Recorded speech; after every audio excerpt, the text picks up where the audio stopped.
My pleasure to introduce Wayne Logan and Alyssa Riccioppo. That's it. Okay, not bad. This conversation is IP-based, and for those of you who were hearing a little bit about Balsilli's mission in life, his latest mission, well, not say latest, when I was in Ontario 6 years ago, I remember him beating the drum back then as well around the value of intellectual property. But IP is one of the most valuable yet underutilized assets in scaling a business. Sometimes it is the core of the business, but having worked in that space, I would say, you know, at the end of the day, the paper is worth what it's written on. It's what you do with it to commercialize value that you know, regardless of how many millions of dollars you've invested in it. Timing is such an important thing. When to disclose so many important things. Lots of little questions, regardless of the sector that you're in. So this masterclass is going to explore how IP strategy specifically can drive competitive advantage, protect innovation, enhance company valuation. If your goal is build it and sell it, not necessarily build it and run it, these are all important things to figure out. There was a team that I was on years ago, pre-pandemic, where some large Canadian telecom basically said, we're knowingly infringing on your IP. Sue us. It's a true story. I know. True story.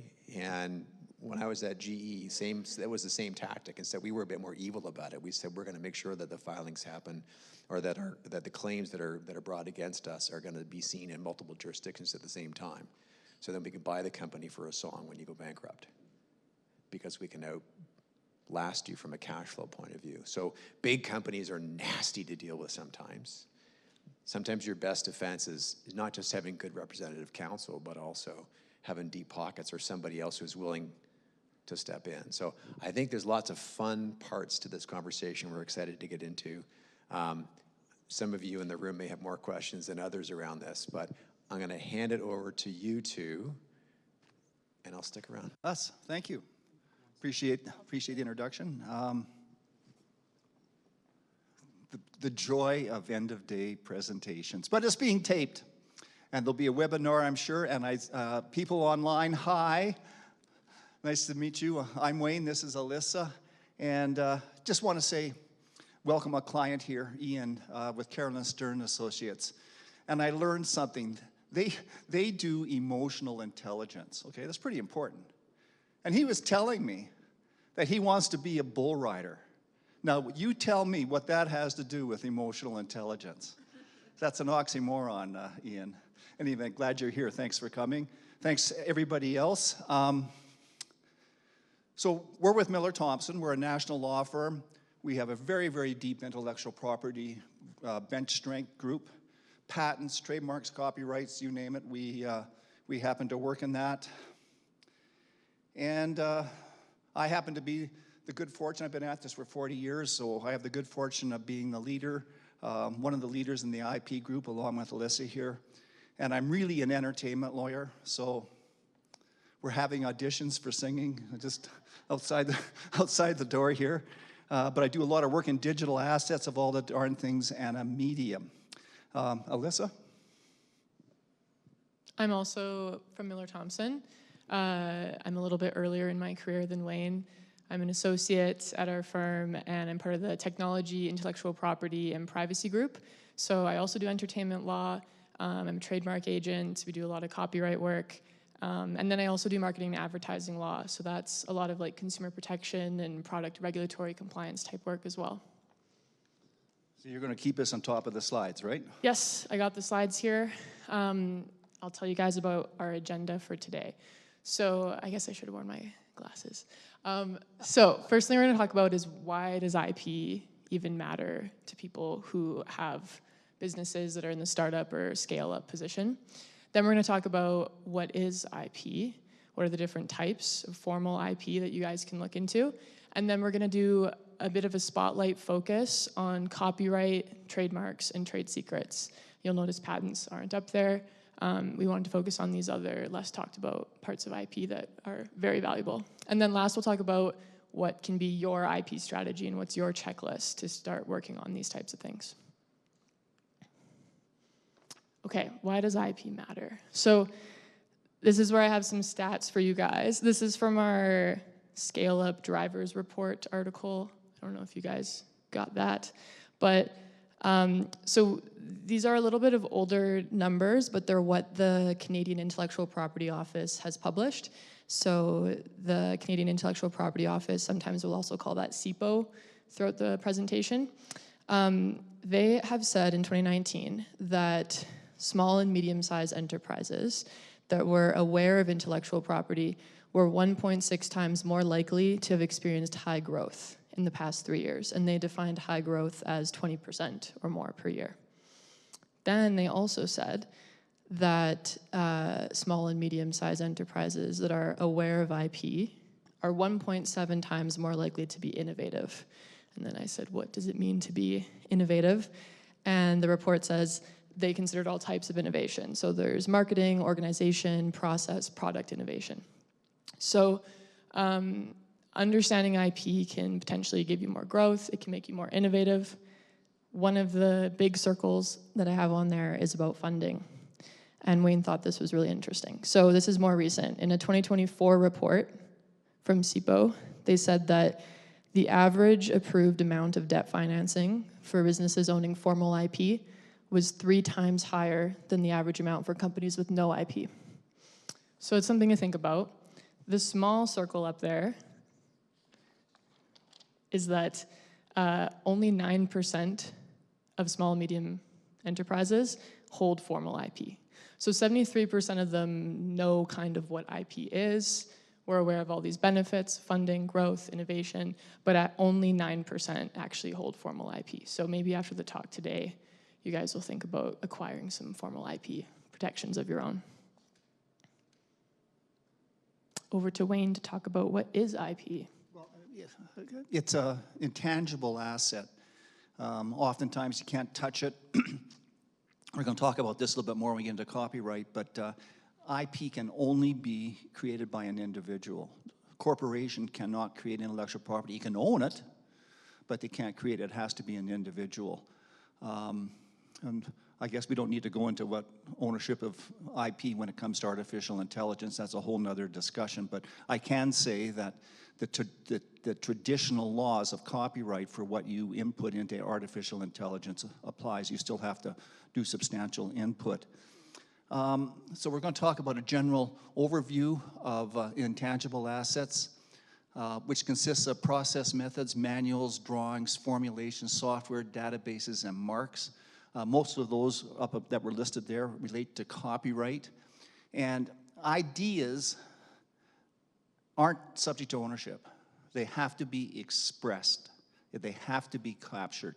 So that means getting it written down, getting it recorded on video or some audio tape or something. But ideas in themselves have to be captured to be something. No, I think you were going to tell a story here about the history of IP. I found this interesting. She was going to leave it out, and I said, no, you got to tell this story.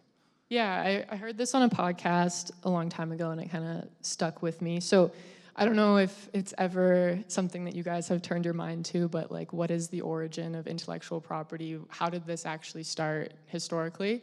And what I heard was that it goes all the way back to the 6th century BCE. And there was a city in ancient Greece that had written into their laws that if a chef makes a really tasty meal, then they will be the only chef that is allowed to make that meal for an entire year. And then they can make, it says in the law, like they can make all the money from that. And then that'll inspire other people to come up with better recipes for the future. So that's kind of the origin of intellectual property as far as we know. And a good example of that is the Kentucky Fried Chicken recipe, right? That we still don't know what that is. And I read this about a month or so ago. So they challenged the KFC recipe if the artificial intelligence could come up with as good a formula or better than what the original formula was. And there was a taste test. And guess what?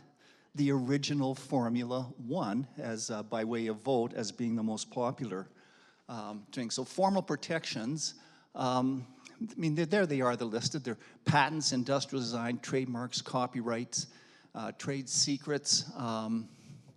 So that's the list of the formal protections. Trademarks, you know, we were talking about the marketing earlier, or I was, and that's what branding is, and distinguish your goods and services. Alyssa's going to talk quite a bit about trademarks. Trade secrets, that's where you keep your mouth shut and you don't tell. If you give it away, you give it away. I'm going to talk about that a little bit more in copyright. Patents.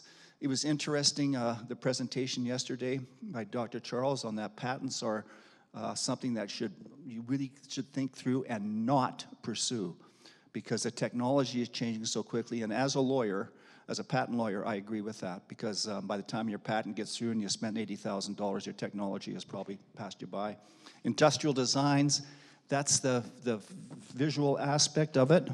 And I think, Alyssa, you were going to present a slide showing those. Yeah, this is my favorite picture of IP to show people. It has almost every type of intellectual property formal protections in it. I don't know if you can spot the one that's missing, but I'll give you a second to think about it, and then I'll start pointing some of them out. So first one is trademarks. There's a few different trademarks on there. We got the Coca-Cola scripted design. There's copyright in the artistic rendition of this entire illustration. There's also potential trademark in the 3D shape of the bottle. There's an industrial design protection for the shape of the bottle. And then, of course, the trade secret in the last one that actually is full of pop. No one knows the Coca-Cola recipe. Copyright, this is my favorite subject, and it is so overlooked with respect to intellectual property. So people focus on the tendency to focus on the higher level trademark statutes, patent statutes, and industrial design statutes. Copyright is the content of your work, the software code, your artistic drawing, your song, your software code. Copyright is the foundation of it. And the Copyright Act is very powerful. It gives you criminal enforcement if there's an intentional liability, and civil enforcement. And if you have registration, if you ever want to sue somebody, you just have to present your copyright registration, and you're deemed the owner. The other side has to prove that they have prior ownership. So there's some real basic elements about copyright that I think are important. First of all, it must be original. Everything in the world is created on something before it. You try and think of one thing that doesn't apply to. So that means that inventors are encouraged to reverse engineer. So where's that line between being merely inspired versus I've got something that I can own? Now, a lot of people say, well, what's that percentage, Wayne? Is it 20%, 40%? What's the difference? I don't know. But here's the legal test. So this is a Supreme Court of Canada decision. So this is Canadian test. The work, so a work can be, like I say, music, artistic, literary, software. The work need not be creative. It must be novel and unique. It must be the product of the exercise of skill and judgment. The prior law, that was 2004. The prior law was we called sweat of the brow. The more you worked at it, the greater your ownership. So it penalized people like me with my genius. Don't believe that. So it now has to be not be creative. The US test, it must be creative. It takes an element of creativity. I encourage you to meet the US test on originality, not the Canadian test. I almost assure you that you'll be commercializing. Europe test is very, very similar to the US test. So what does it take? So there's the test right there, the US copyright law. So for copyright, number one, it has to be captured. Okay? So this lady here you're taking notes, right? Who owns your notes? It's my words. Who owns your notes?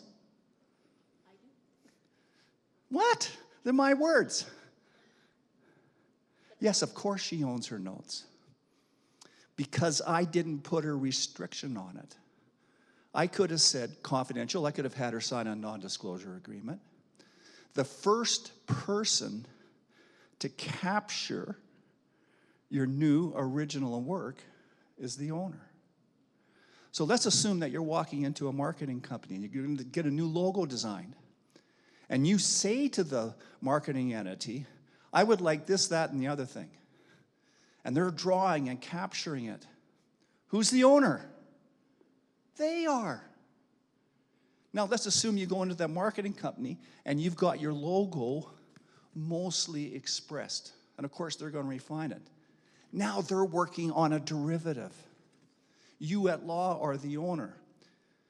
So if you're going to capture it first, be the first person to capture it, okay? Extremely important. Work for hire is not the law in Canada. Work for hire is a U.S. law that says, upon my paying that artistic rendering, I become the owner. We do not have that law in Canada. Rule number 2, it has to be substantially completed. Only you, the author, can deem your work substantially completed. That's when rights occur. Don't overwrite it.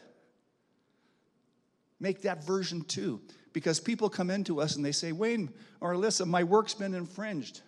And we go, well, when did you create it? And they go, well, I don't know. Keep that at first. Your rights may be back 10 years ago. Of course you're working on it and making it better and better and better and better and better. So keep that. And what am I missing here? Oh, the act of publishing and copyright. Once you publish your work, everybody in the world is invited to look at it, reverse engineer, bring their own originality in it, and be inspired. Which is why we have trade secrets. So that you don't have to publish your work. Obviously, you can keep it by way of trade secret. So I just want to give an example on originality, and this is under the U.S. test. So in the U.S., Thanksgiving Day is a big bloody deal. Postcards, family. So back in the mid-90s, there was this very, very famous postcard. It had, on a park bench in Central Park, dog, husband, wife, 2 kids. It was a wonderful postcard. It became very, very popular. Sculptor comes along and makes an identical replication of it. Puts it in Central Park at the same spot. Now recognize the sculpture is made out of wood, plaster, metal. The photographer, the artist, sued the sculpture for infringement. Who won? The original person. Yes. Because there wasn't enough creativity applied to it. It was exactly the same, okay? Even though it's a different medium, that's why I use that as an example. So there's 2 elements. Authorship has to be an individual. Ownership can be your corporation. That would take a transfer of title. Employment, anything you create as an employee is automatically, if it's in your job description, is owned by the employer. And then I got notes here that you're discussing a case. I think you should talk about Newdorf first, and then I'll talk about I love this one. AI. Thank you. Entertainment law. So, co-authoring. God, I love it. If you and a group of people are co-authoring and you don't figure out, and it becomes worth anything, if you don't figure out what your percentage ownership is, we're the ones making the money because you're going to be fighting. There's no magic to it, but you have to come up and what's the document? We agree that the invention known as whatever it's called, our percentage ownership is 25, 26, 26.8%, 42, whatever it is, sign it and date it. You've now got something to work on. So here's the case that makes this so relevant, in my opinion, as an entertainment lawyer. So that Sarah McLachlan. So that album, CD release, became very, very famous, made her millions of dollars. So she was walked in, as bands do, and they were jamming the song. So Sarah McLachlan walked into the room, basically with the lyrics together, the chord structure, the format, bridge, chorus, what have you, title of the song, structure of the chords. And they jam it. Dave, the guitar player, played with the Odds, still a really good band. He starts going, hey, I got a great idea. I got this 8-bar lick that I've been thinking that this would work really, really good in this, right here. Oh, okay. She accepted that.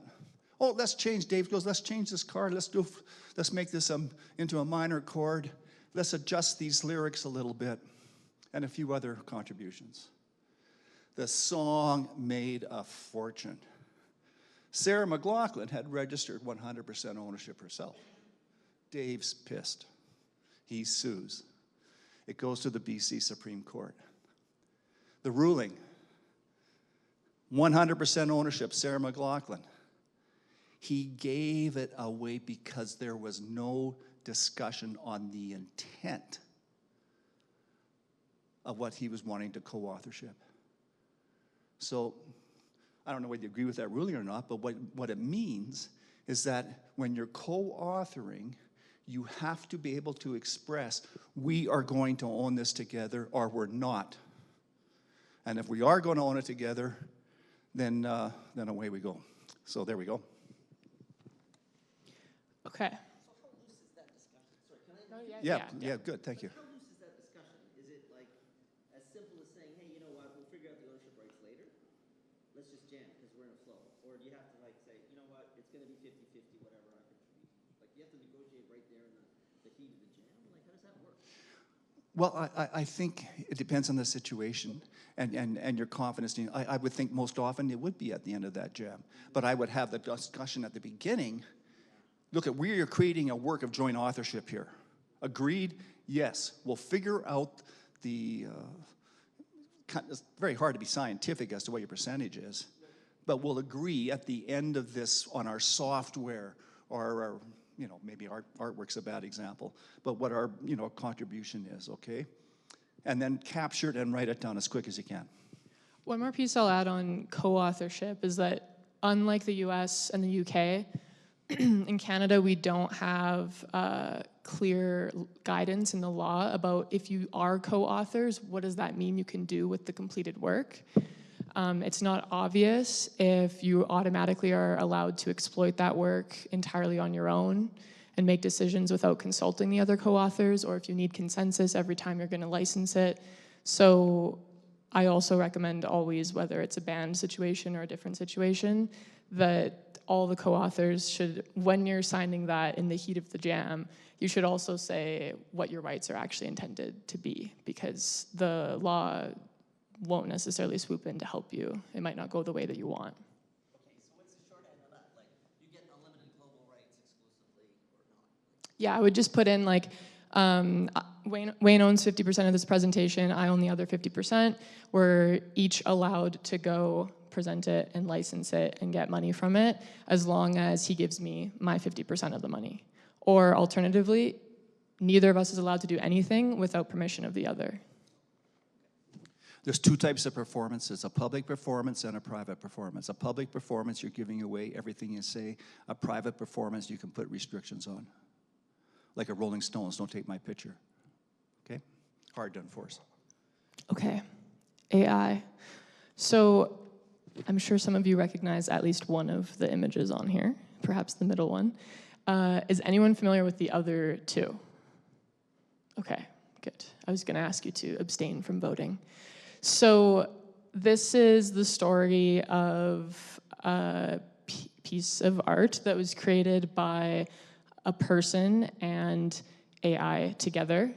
It was created a long time ago in 2021, before generative AI became super popular and easily accessible. So this guy took the photo on the left using a regular camera, and then he inputted into the AI tool his photo and then the one in the middle, which is Starry Night. And he said, can you spit out my photo in the style of Starry Night? And the result is on the right-hand side.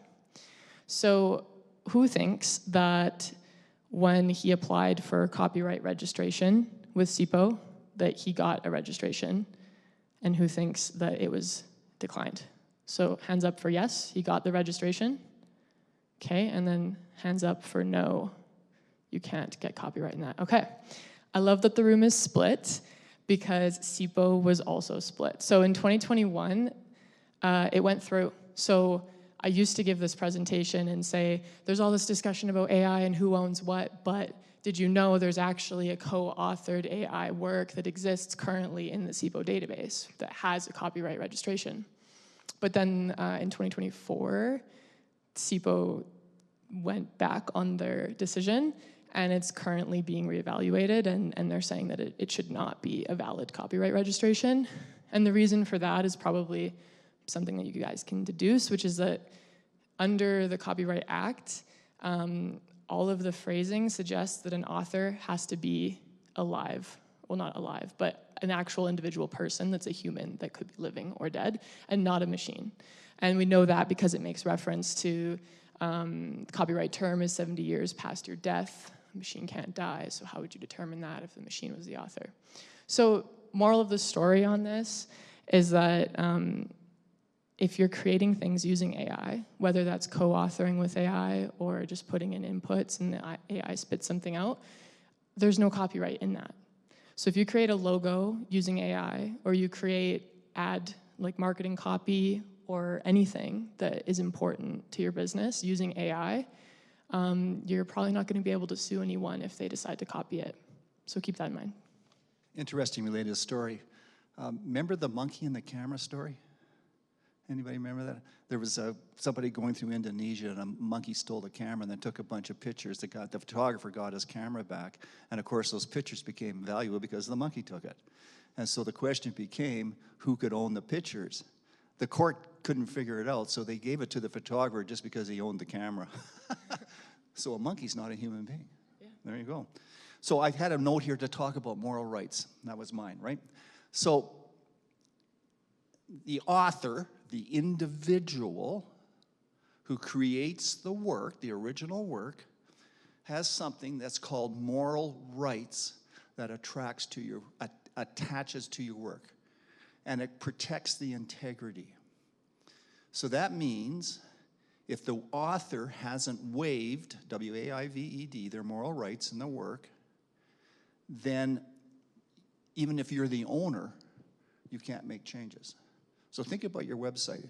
If you're not even if you're the owner, if the author that created the artwork didn't waive their moral rights, you can't change that artwork in your website without their permission. The famous case is a picture there. So I think it's about 1974 or something like this. This is the famous Goose case. So this is a picture of the mall, the Eaton's Mall in Toronto. Probably a few of us have been there. So there was 5 geese that they hired a sculptor to do. So 1, 2, 3, 4, 5, heading south. Sculptor owned the work. Eaton's come along, and for Christmas they put red ribbons around the geese's necks for Christmas. The sculptor sued Eaton, saying, you breached my moral rights. I didn't waive them. I did not design them for red ribbons.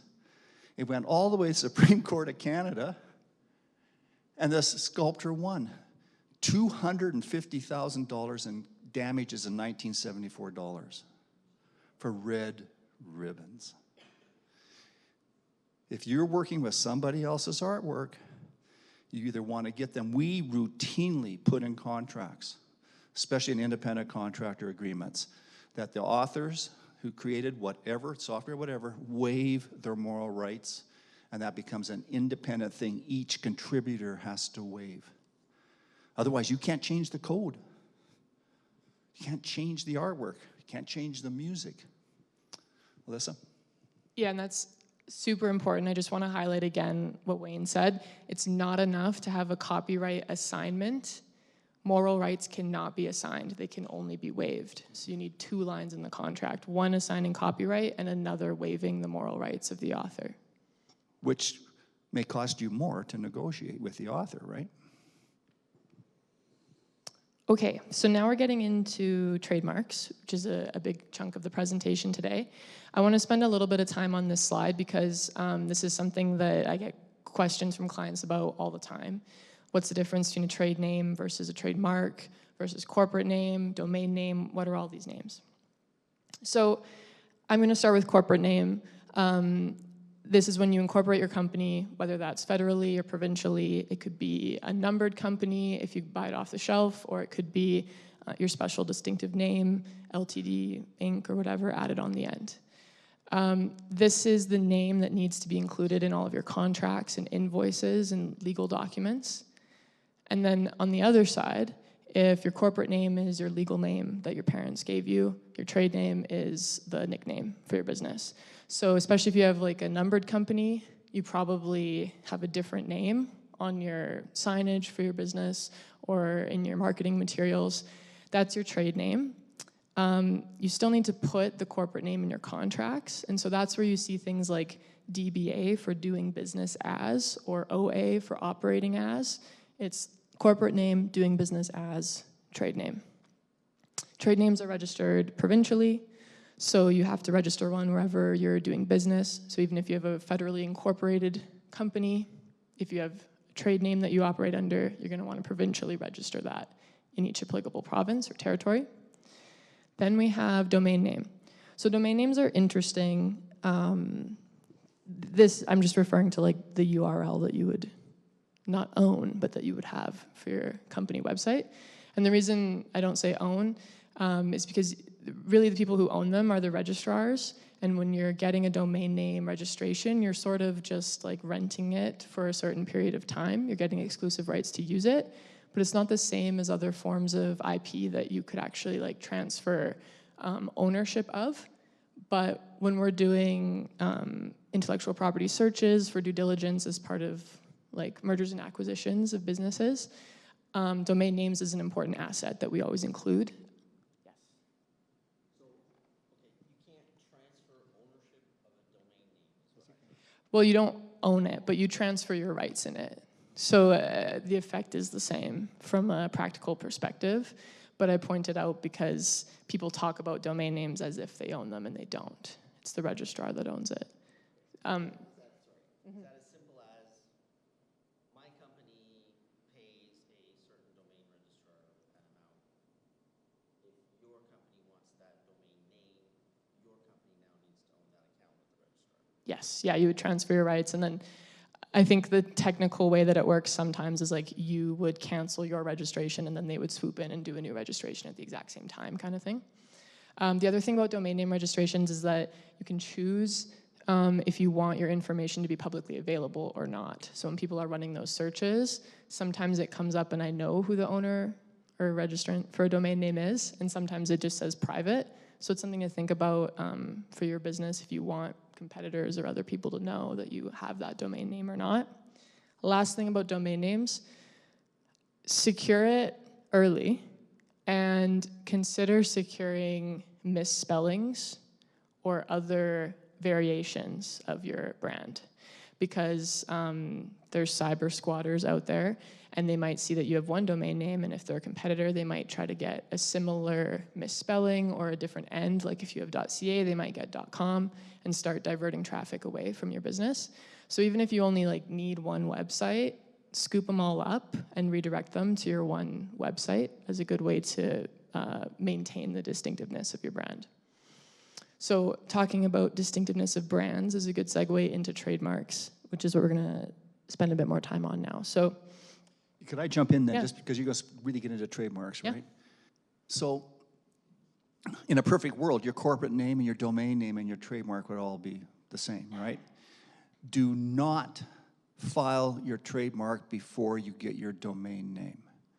Once you file your trademark, it becomes in the public domain. And there's people watching because it's published, and then they go check right away to see if you got that domain name, and if you don't, they grab it, and now you're paying $5,000, $6,000 for it.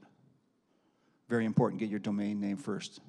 We'll do some searches first to have Alyssa clear that it's available. okay, love that point. And then you reminded me too, jumping back to trade names, people often, very often, mistakenly think that a trade name registration gives you exclusivity over that name. But I just want to emphasize for you guys that one company can have multiple trade names registered, and multiple companies can have the same trade name registered in the same province or territory. So what that means in practice is that if you want to have any kind of exclusivity over the name that you're doing business under, you need to consider having trademark rights in that name. Trade name, not enough. There's no legal mechanism by which you can stop someone from using the same trade name as you. However, if you have common law trademark rights or a registered trademark with that same name, then you can rely on the Trademarks Act. Yeah, question? So what's the point of a trademark name? Anyone can have one. So the question is, what's the point of a trademark?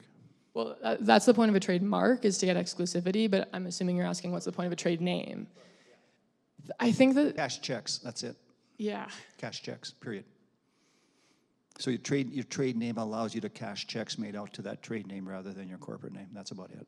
So it's really an extension of your business registration. That's right. Lots of times, we prefer you to get your trade name before we file for a trademark. It just shows a little bit of due diligence. Okay, so now into trademarks.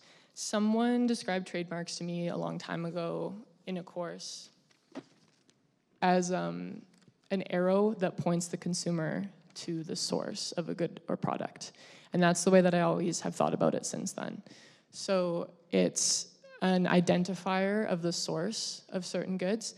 And the idea is that a consumer can see that trademark, logo, brand name, slogan, whatever it is, and they'll automatically know in their mind that that product is up to the same standards as other products associated with that brand. So that's the definition of what a trademark is. And we'll talk more about why that matters.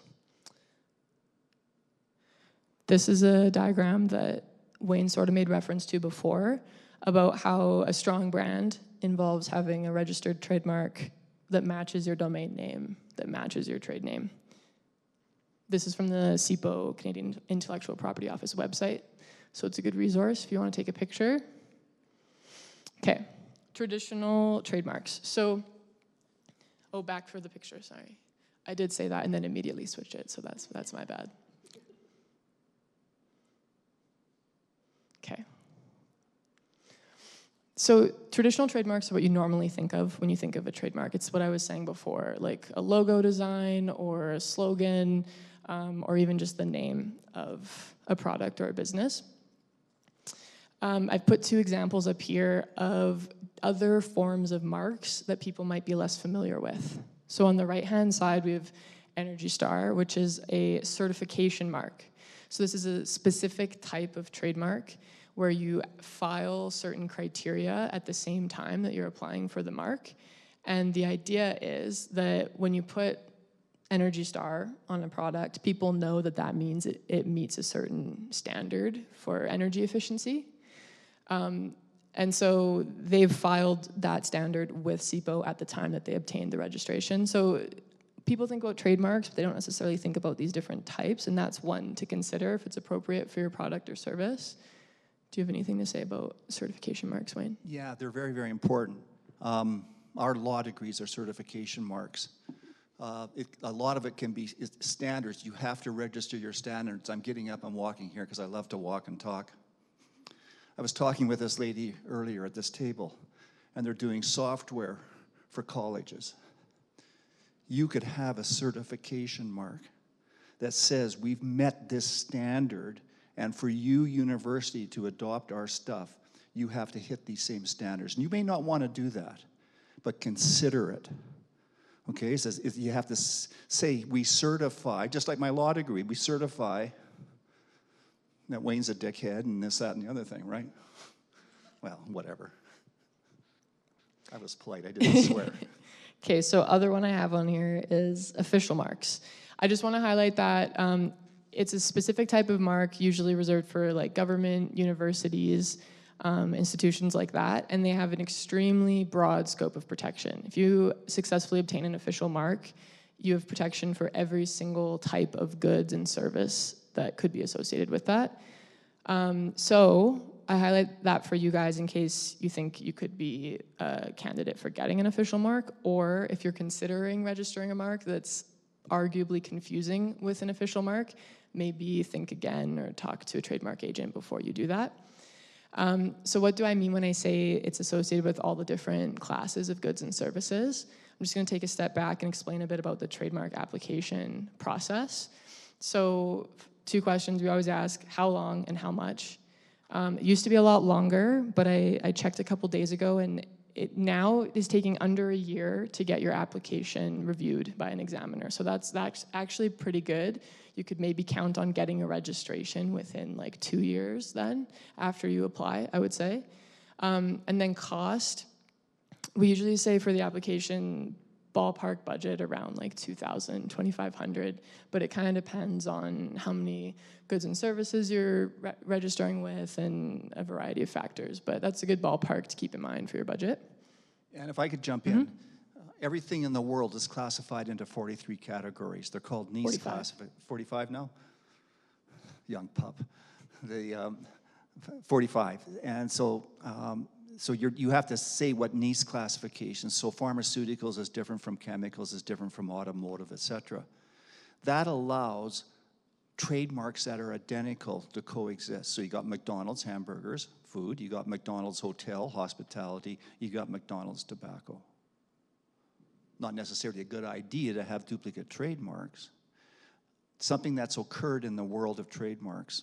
The laws have changed in Canada. I don't know if you're going to touch on this. Use is not a requirement anymore. It ultimately is to perfect it, but it's not. So what's happened is you can just apply for your trademark and not be using it. So there's been a proliferation of trademarks applied for and working their way through the registration process with the sole intent of selling them, just like they did with domain names. So what does that mean? It is really hard to find a trademark that is available for you. You have to think out of the box. You cannot be descriptive. You cannot file hamburgers for hamburgers. You cannot file a school for a school. You cannot file speaking for speaking. Okay? You can't file surnames. That's great. Thank you. And that covered my last little bit on this slide. And we were also told to try to wrap it up a little bit early, so we might have to kind of skip through some stuff.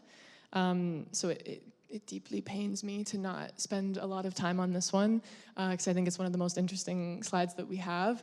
But this is non-traditional trademarks. So yeah, take a picture if you want to look at it later.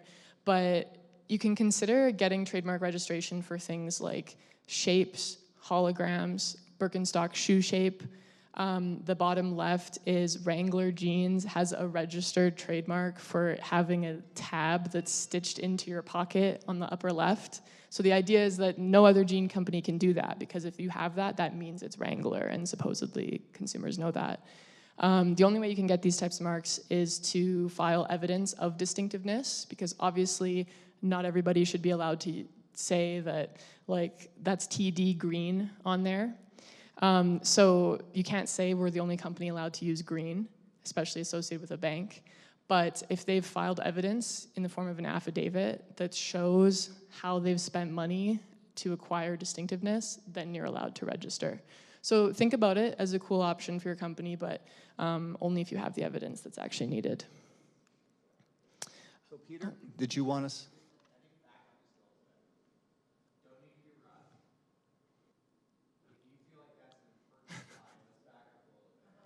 Oh, no.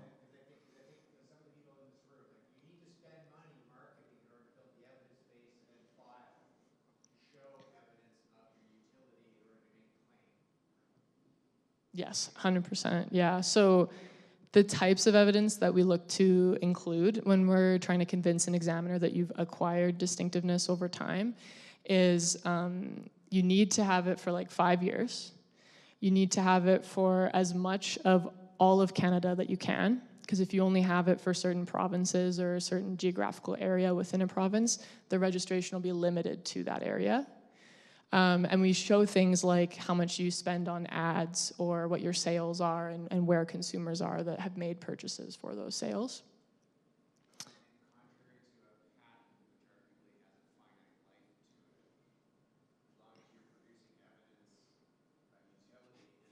You can continue to keep your trademark. You can renew it every 10 years, correct? Yeah, so in Canada, you don't even need proof of use or distinctiveness really to maintain a trademark registration unless you get challenged. You do in the US, though. Yeah.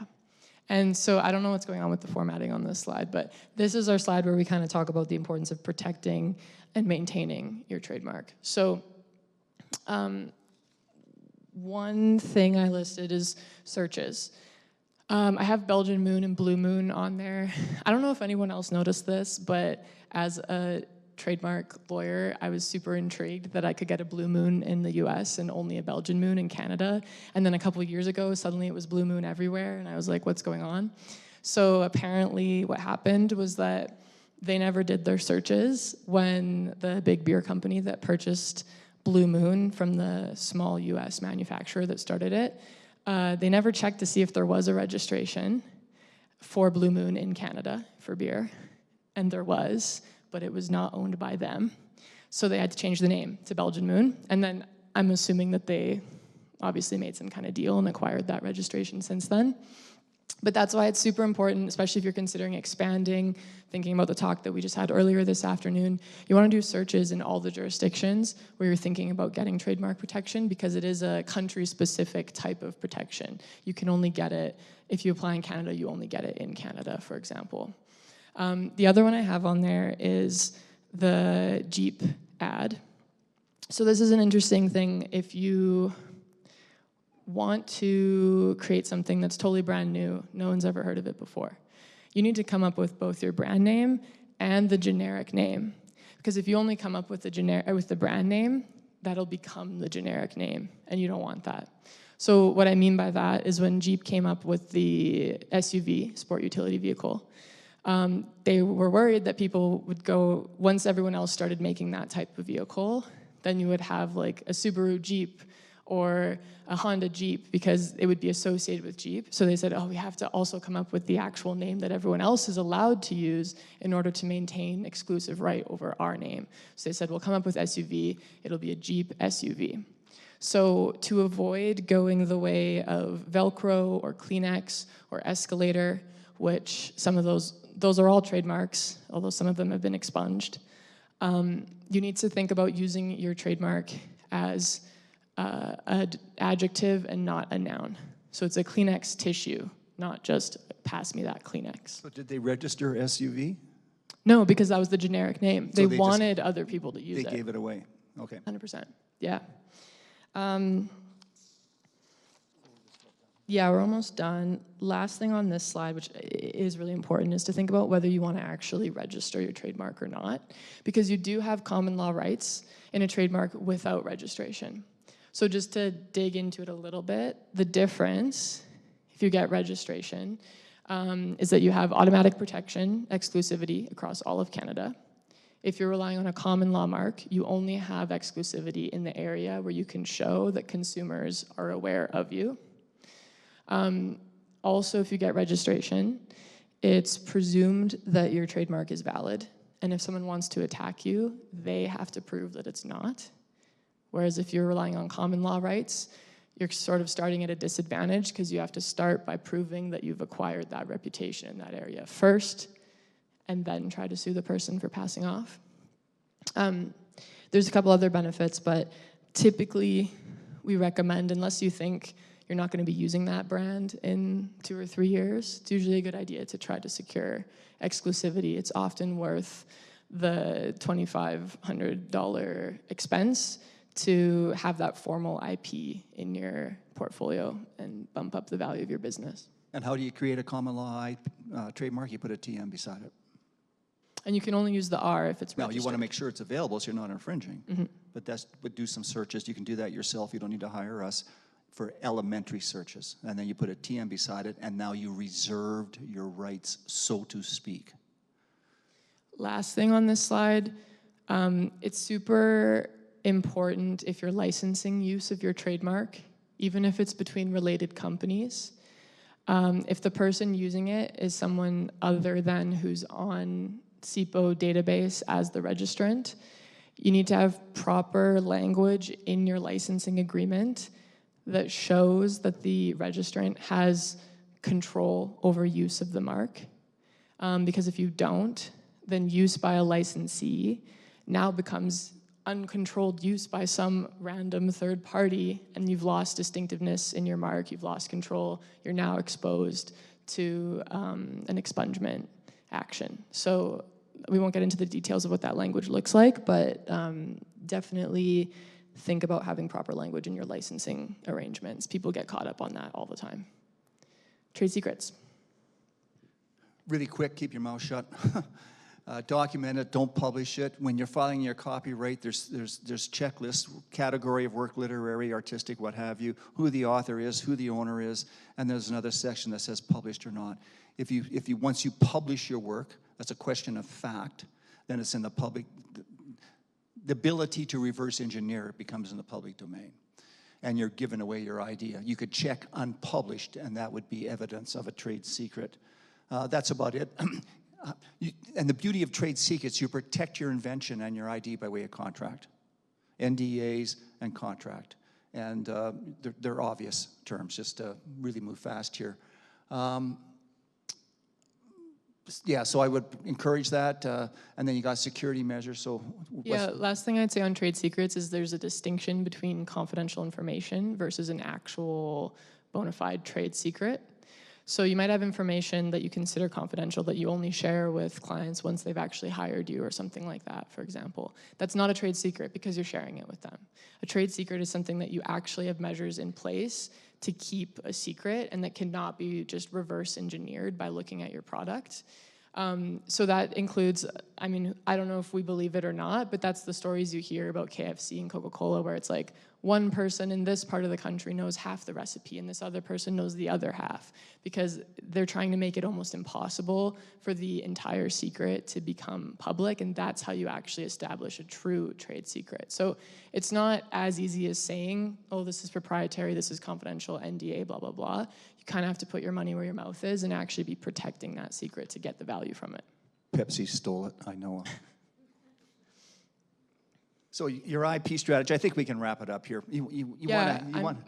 I'm sad that the formatting is weird on this, but I would take a picture of this because those things that we've listed are important for you to do your own intellectual property inventory. Think about what you have, how that fits in with your business growth plan and within your market that you're dealing in, and think about how can we get some formal protections in place and if that's worth it or if you want to rely on common law rights and things like that.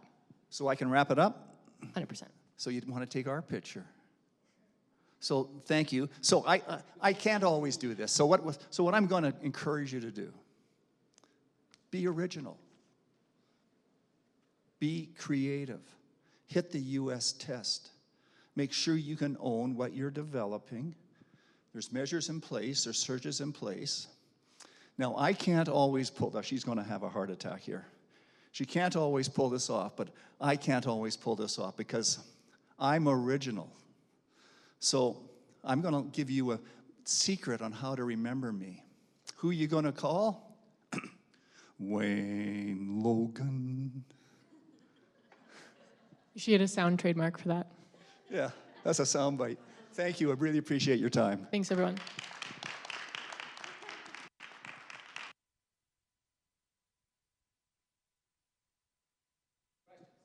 Yeah, sorry. Yeah. Love questions. Yes, go ahead.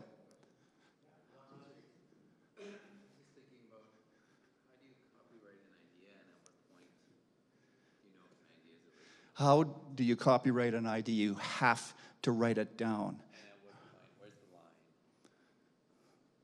Like the new formula for Pepsi or whatever, that's obviously original, or a work of art. But if you have a great idea that then seems obvious to another person, like you've documented, like where's the... Well, if I had a new idea, I would capture it first, get it written down, so deem it substantially completed, and then do some searches. I mean, it's not difficult, but almost with certainty, there'll be something else that's in that business category. So it's just a matter of assessing. Lawyers can help you with that, and it's a matter of assessing where the differences are. And sometimes it can be 20%, sometimes it can be 40%. Peter. Dan, one of the things that we've seen in the public sector, especially through post-secondaries that have science programs where you have researchers who are compelled, publish or perish, you have disclosure that occurs too quickly. And so if if the goal is some bibliometric score of success because I need to check a box and getting tenure, that's one thing. If there's like literally, like one of my old projects, $30 million worth of money put into a research project for cancer therapy, and as soon as you start publishing any subcomponent of that, it's public domain, right? So the clock starts ticking from first filing. You're running behind constantly if you actually expect to bring it to market as a technology and make money from it and then have somebody sell it.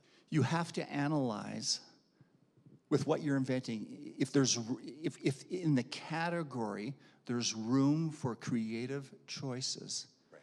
then chances are you can develop ownership. If there's no room for creative choices, that's a European test, by the way, for originality, then there's no ownership. What's the examples of that? A roadmap. If you do a roadmap of Calgary and I do one, they should be identical, right? A directory. If you do a directory of all the lawyers in Calgary, they should be identical. So we can't sue each other for infringement. We could sue each other on how the look and feel of it is and the colors, but the content we can't because there's no room for creative choices. So that would be a really good starting point. So being mindful of, sorry, thanks. Being mindful of what is written down relative to what is shared, and being clear on how you intend to make impact. If there's a commercial value, if there's a non-commercial value, all those types of things. So, largely it depends, right? Oops. Go ahead. Disclosure doesn't negate copyright in the same way that it might with other forms of IP. So you don't even have to register it. Like as soon as your pen is down, if you've authored a work that meets the test that Wayne spent time on earlier, then you have copyright in that work and you can sue other people for infringing on it if appropriate. And remember what I shared earlier, make sure if you're positioning yourself, have a defensive strategy, right? Offensive strategy is get it to market, try and get other people to pay you for it. The defensive strategy is, at the end of the day, if someone wants to take you out, they will. Find somebody who's an investor that has deep pockets who can defend, right? When I was taking that portfolio through AHS, that first conversation I had with the executive team was, are you prepared to defend or not? That guides the decisions that you make on how much effort you put into things. You had a question? Yeah, with regards to trade secrets, let's say you are doing something with your employees and you come up with the secret, but you need them to execute or test it out. How does that work? Like, how much rights do we have, and what risks do we have if employees work somewhere else and they bring that concept with them or whatever tidbits you have and you use it for your competitors? What a great question. Knowledge can be carried on by a person. Now, first of all, the answer to your question, you would put in contracts in place. You would lock them down. But then the question becomes, so first of all, you restrict them using, you can't restrict a person's knowledge. If I worked for you and I learned something, I'm allowed to carry that on, but I can't use your confidential property or your trade secret. Yeah. They can sign, and they sign a confident, but they still have knowledge, but they cannot. But thank God. I mean, otherwise, if I was a lawyer for Suncor, I could never be a lawyer for any other oil company, right? An engineer would be trapped. An accountant would be trapped. So we're allowed to carry forward our knowledge, but you can't use confidential information or trade secret, but you can come with your own originality on it. The only exception to that is if you agree in your employment contract, like you as the person agree in the employment contract with the company that you signed your life away. Which happens. When my company was acquired by GE, in order for me to work inside GE, I had to sign that contract, which meant they owned any idea that I had at any time, awake or asleep. I just want to just add one thing on trade secrets, like to punctuate that comment, is that it's high risk, high reward.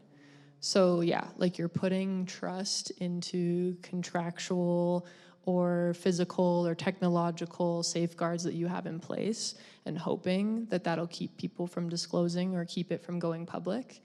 And the trade-off is that then you have protection for as long as you can keep it quiet. Whereas with a patent, you only get 20 years, and then it's publicly disclosed. So she pretty much asked my question, but the same, I own an academy, and I'm creating a structure, scale structure, and then I'll be teaching to instructors, and instructors will be teaching to the students. Can the students, instructors take that structure and go start teaching in other colleges? You got to put it in your contract with your instructors, and you need to consider if they're employees or contractors, because, well, you can talk about it. Well, you would file copyright first. Yeah. You do not need to hire us. If we hire us, it's $450 to $500 to file your copyright. If you do it yourself, it's $68. I'd rather hire you. You file copyright, and that gives you ownership. Yes. Now, that copyright can, so your question in my mind was, can you file copyright in a chart that has all these elements in it? The answer is yes, if it's original. If it's in the public domain, meaning everybody has that same chart, if you're a school, then there's no copyright in it. You can use it, it's just, you can't file copyright ownership for it, okay? Yeah. You have to apply your own creativity to that to bring in your own ownership, yes. That's basically I'm doing. I'm just creating total new system. Perfect. That nobody ever taught it. And then you would file copyright, and then do it once a year. You don't need to hire us for it. Okay, Hold it. sounds good. But you can. Difference between contractors and employees, sorry. Yeah, for sure. So Wayne touched on this a little bit when we were talking about authorship and ownership. If an employee, it's in the Copyright Act, that if an employee creates a copyrightable work in the course of their employment, it's assumed that the employer owns it, even though they're the author. But if a contractor creates a work and there's nothing in the contract about ownership, even if you paid for it and they made it for you, the contractor owns it. So my point about, like, even though you have your registered copyright, you own it, that works as long as you're the only person who created it. But if any of your employees contributed, you want to make sure that you have that properly documented in your contracts, especially if they're contractors. Every contract you write has to have a transfer of copyright ownership, intellectual property transfer of ownership to you. Every contract. And waiver of moral rights, you got it. Yeah. What you're paying for. And that too.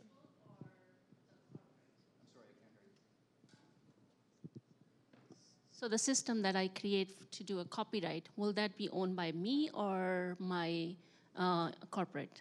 I would recommend you transfer to your corporation. Okay. Because now you've increased your valuation.